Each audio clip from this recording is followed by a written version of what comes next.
Hello, this is Kim with Standing on Solid Ground, the host of this spiritually motivated and inspired podcast. And today I want to talk about when we ask God to protect us, but get mad later when He protects us. There are times when we ask God to protect us from something, but we really don't understand what that protection requires God to do. Let's just say that we ask God to protect us from a wicked person. We ask God to protect us from a man that may be abusive or a woman that may be very aggressive and deadly and malicious. And we beg God and beg God and beg God to protect us and keep us from all this harm. But what we do, we turn around and get with the very person we ask God to protect us from. It's like the person has that gift of gab, that they are ready, they know how to manipulate the situation. If we think about the serpent had that gift of gab. He knew how to manipulate to get what he wanted. And in the case of mankind, it's no different. They can manipulate and talk their way into a situation to get you on their side, only for us to allow them back in. We kick the devil out. We get the serpent out of our garden. We ask the Lord to protect us from this serpent. The serpent comes back with that right line, with that right word, and with that right compassion. And he talks his way right back into our lives, only to come back to disrupt it that much more and with that much more power. Why? Because we allow the serpent back into our garden, which in this case will be our lives. We will get mad at God because He protected us. But we don't realize that God did remove us away from that situation, but we allow the serpent back into our lives. When we think about the children of Israel, they have found themselves in many different situations where they had to cry out to God. When famine was going through their line, even in the beginning, when they were in the land of Egypt and they were under that leadership of Pharaoh, where they were slaves, they barely ate, they worked long hours, they were crying and calling out unto God. But then when God removed them from the land, they complained. If you think about all the times when they say, you bring us all out, you bring us out of the land of Egypt to allow us to die. That's complaining.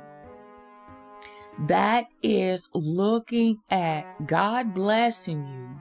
When you ask Him to bless you, He takes you out of the land and then you want to turn around and go back because you find that it was better to be under that life than to actually endure what God was trying to show them what to do.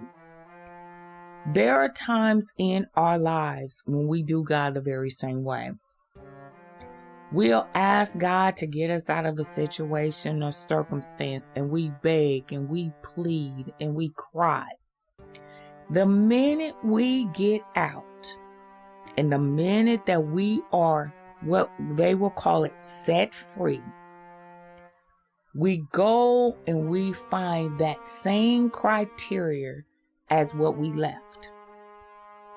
There are so many different men or women with the same criteria that we left a situation from. Why? Because we have not changed. It's not God. God never changes. We haven't changed. We tend to pick up the same person with that same MO. we just follow after that suit. What I always told my children, I am going to change my battery. Instead of being a AA battery, I'm going to be a D battery.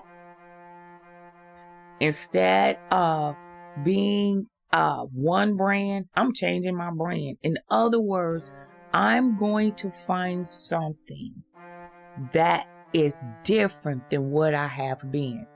When we get out of situations or circumstances, like in the case of Israel, led Moses and Aaron to take them out of the land, along with the following of Joshua. Get them out of the land. Instead of them changing their attitude about what God has done, they complained. God took them out of that horrible life to give them a land and the promise that He made to Abraham, to Isaac, and to Jacob. But in the process or during the occurrences that had happened, instead of them being thankful for what God has done, they complained. They got mad at God.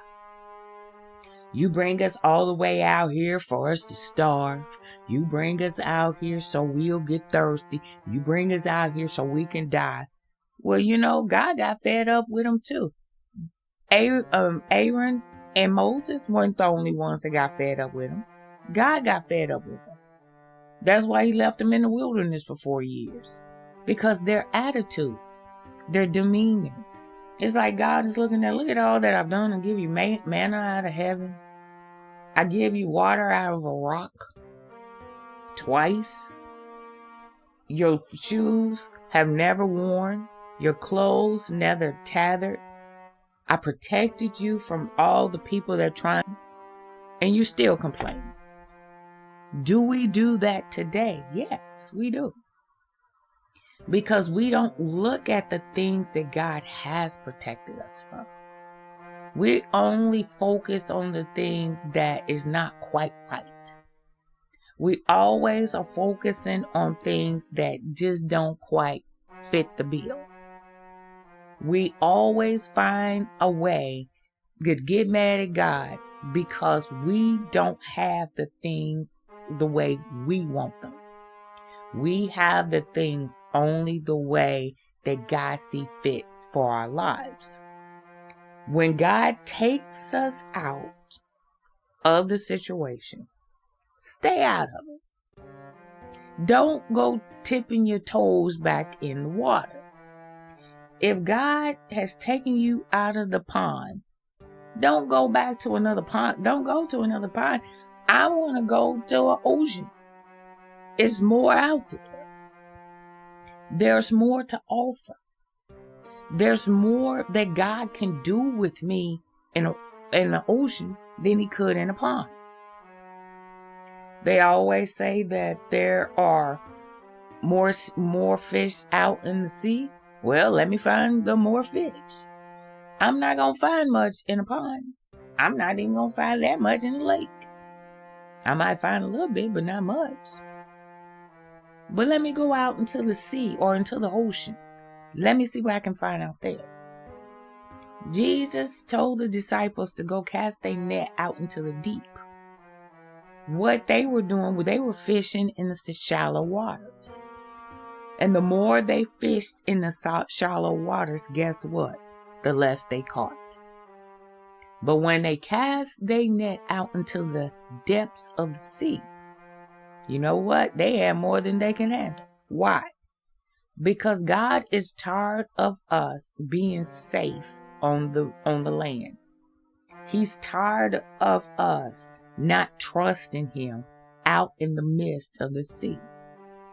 When you look at the disciples, when they were out there on that boat being tossed to and fro, they lost faith. They forgot who was on board with them. Just like Jesus, when He was laying down trying to take Him a nap, You know what? The disciples should have been doing the same thing. And say, oh, we got the master on board. And if he say that we gonna make it to the other side, we gonna make it to the other side. But we get mad at God when he protects us. Sometimes the waters are going to be treacherous. Sometimes those waves are going to swell. There are going to be times when the ride is going to be a little uncomfortable. But the key is trusting in God. We ask God to protect us. And then you get mad and say, well, why didn't God let him ask me out instead of asking her out? Why didn't he find me more attractive than her? There's something about that person that is not meant for you. Have any of us ever stopped to think our bone don't fit that body? That our bone may not fit the body that we're looking at. The body will look good. The body, the person might be put together. But our bone may not fit their body. That's why we don't do well. If you think about a heart transplant or a kidney transplant or a lung transplant, they give you an antibiotic or an antidote or medicine to keep the organ from rejecting the body. Why? In order for the body to live. That heart or that kidney or that lung prospers well in the body that it was fit for. However, a rib bone for another body is going to be rejected. Why do you think there's so much so much abuse? There's so much anger, animosity. Why this man leaves you for another one, and actually that person is more fitting for that individual than you were? Why? Because your bone did not fit that body. There are a lot of bones out here.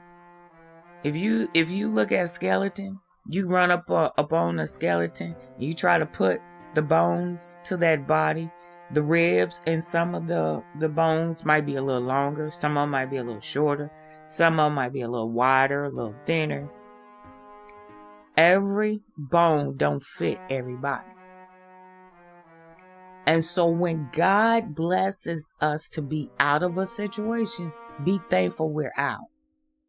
But don't threaten God by saying, well, you're not doing so much better. I've been better off just staying where I was. Understand, you go back, there's a lesson for you to learn when you go back. It's not going to be good. But don't get mad at God because it did not work out the way that you had hoped. And start looking at ourselves. God didn't put us in a situation. We put ourselves in a situation. When God get us out, don't get mad at God because things are not quite the way you want them to be. Look to God. The same way God got you out, look to God to make a provision for you and understand what it is that God has purposed your life for. Stop trying to purpose your life for yourself. Purpose your life after what God has purposed your life for. If another person is going to be in that forecast for you, God is going to make a way for you to meet. If not, be thankful that you're not in the situation that you was in. Allow God to take you to the promised land that He made for you. Whatever it includes, you just have to endure and be thankful for what you have. But stop being mad at God. This is Kim with Standing on Solid Ground. You have yourself a wonderful and blessed day.